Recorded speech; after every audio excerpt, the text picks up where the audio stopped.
Bí mật của số phận, tính khí định hướng cuộc đời. Một, lời mở đầu, khi tính khí viết nên số mệnh có bao giờ bạn tự hỏi, tại sao cùng hoàn cảnh, có người thành công rực rỡ, kẻ lại lụi tàn. Cùng xuất phát điểm, có người bay cao, kẻ mãi lận đận. Phải chăng vận may là thứ quyết định, hay chỉ đơn giản đó là số phận, nhưng bạn có biết, tính khí chính là thứ âm thầm nhưng mạnh mẽ vẽ nên bản đồ cuộc đời của một con người.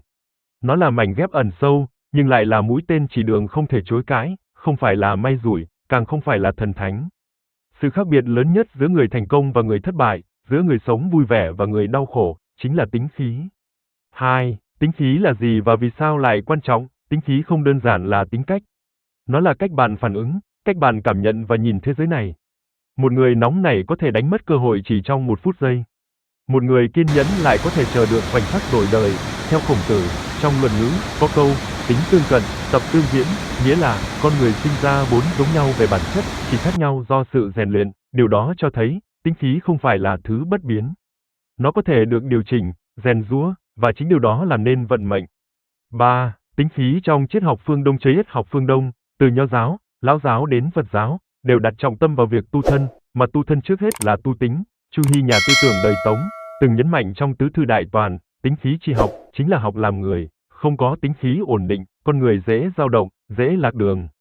Một người tuy học rộng, tài cao, nhưng không làm chủ được tính khí thì cũng khó nên chuyện lớn. Nguyễn Trãi, bậc khai quốc công thần của triều Lê, từng viết trong Gia Huấn Ca, ở đời có chữ nhẫn là cao, nóng nảy chẳng khác chi dao tự đâm. Câu thơ này không chỉ là lời răn dạy cho con cháu, mà còn là tinh hoa của cách quản trị bản thân.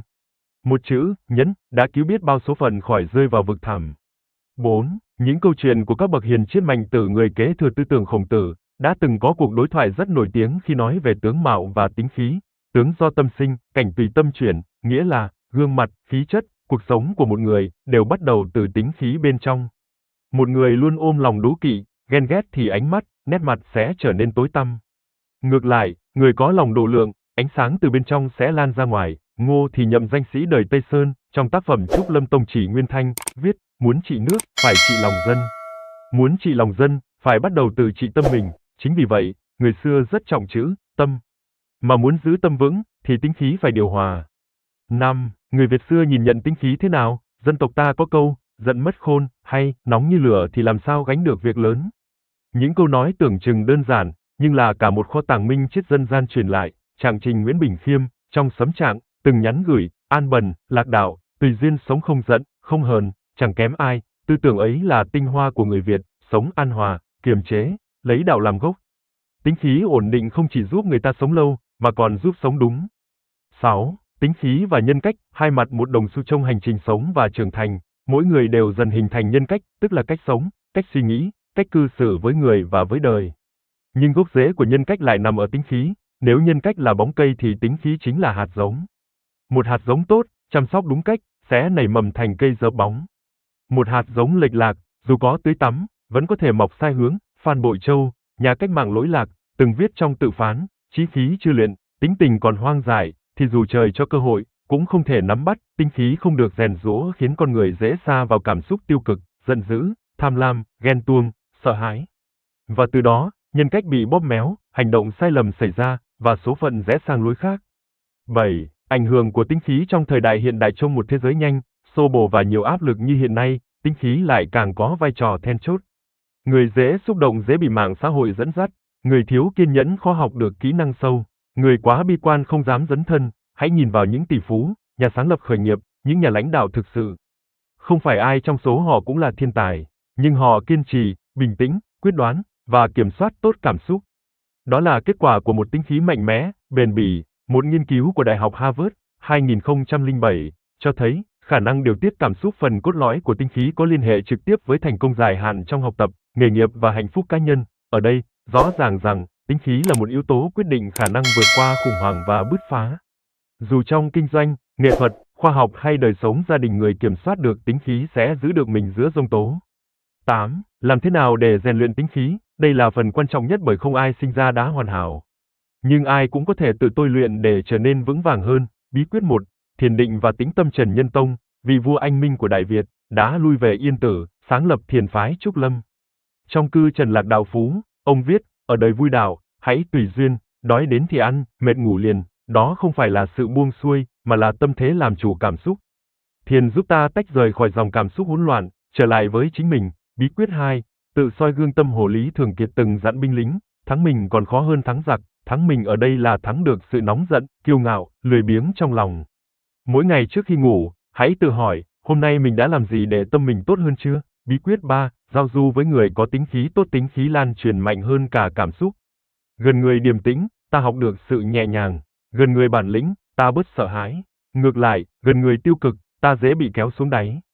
9. Tính khí và nghệ thuật sống. Tính khí không chỉ giúp ta vượt khó, nó còn làm đẹp cuộc đời. Người điềm đạm, chừng mực sẽ xây dựng được mối quan hệ lâu dài.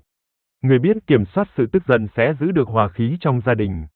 Người không quá phấn khích hay tuyệt vọng sẽ giữ được trạng thái trung dung. Thứ cao quý bậc nhất theo quan niệm của Nho giáo, Tuệ Trung Thượng Sĩ, người khai sáng cho vua Trần Nhân Tông, từng dạy, đời là vô thường, tâm phải thường an. Tâm an, nghĩa là tính khí vững.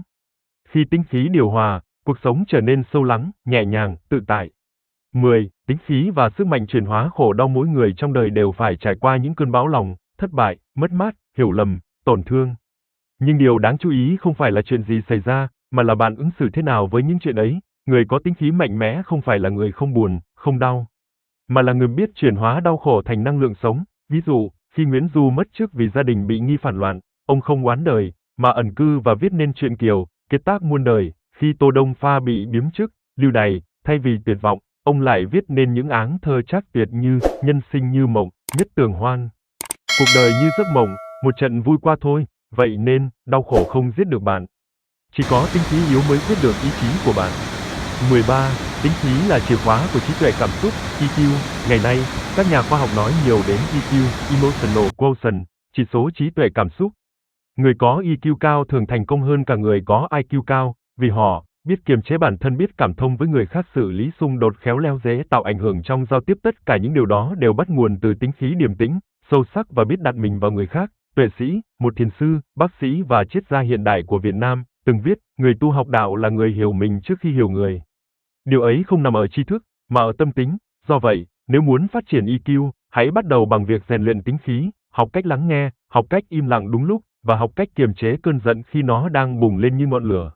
12. Tính khí và nghệ thuật lãnh đạo. Một vị lãnh đạo giỏi không chỉ hơn người về tầm nhìn, mà còn hơn người ở nội lực tính khí. Hãy nhìn lại những bậc minh quân trong lịch sử Việt Trung. Trần Hưng Đạo 3 lần chống giặc Nguyên Mông, luôn điềm tĩnh, suy xét kỹ, giữ vững lòng quân trong những lúc hiểm nghèo nhất. Gia Cát Lượng có lần ngồi đánh đàn trước thành để dọa lui vạn quân địch trong tình thế không còn ai bên cạnh. Đó là tính khí của một người không hoảng loạn trước nghịch cảnh. Tính khí không chỉ giúp lãnh đạo giữ đầu lạnh, mà còn khiến họ truyền được khí chất cho cấp dưới. Một doanh nghiệp, một đội nhóm, một quốc gia thành hay bại nằm ở người đứng đầu có đủ trầm tĩnh, kiên nhẫn và minh triết hay không. 13. Tính khí trong tình yêu và hôn nhân. Người ta thường nói, tình yêu đến từ cảm xúc, nhưng tình yêu bền lâu lại đến từ tính khí. Một người có tính khí thất thường sáng nắng chiều mưa dễ khiến người kia cảm thấy kiệt sức.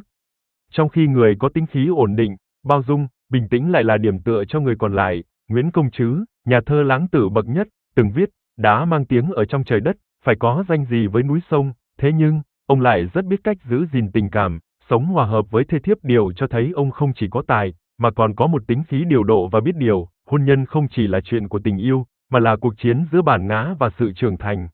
Ai thắng được chính mình, người ấy giữ được hạnh phúc. 14. Tính khí và nghiệp lực. Theo Phật giáo, nghiệp là kết quả của thân khẩu ý, mỗi hành động, mỗi lời nói, mỗi ý nghĩ đều tạo nên nghiệp. Và tính khí chính là yếu tố ảnh hưởng trực tiếp tới nghiệp lực. Một người nóng nảy dễ tạo khẩu nghiệp. Một người ích kỷ dễ gieo ý nghiệp xấu.